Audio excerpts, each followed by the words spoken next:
Couple guys in first class on a flight from New York to Los Angeles, kinda making small talk, killing time, flirting with the flight attendants. 30,000 feet above, could be Oklahoma. Just a bunch of square cornfields and wheat farms, man, it all looks the same.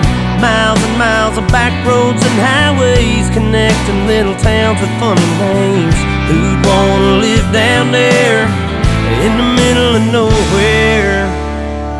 They've never drove through Indiana, met the man who plowed that earth, planted that seed, busted his ass for you and me. You're caught a harvest moon in Kansas, and they'd understand why God made those flyover states.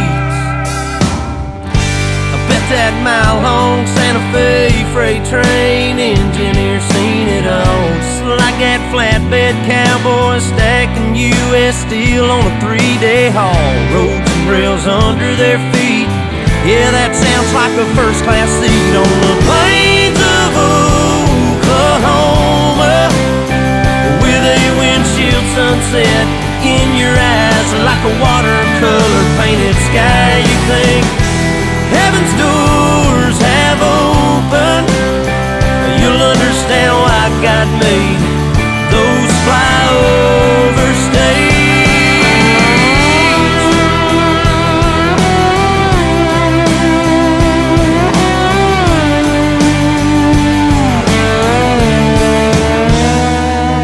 Take a ride across the Badlands, feel that freedom on your face, breathe in all that open space, and meet a girl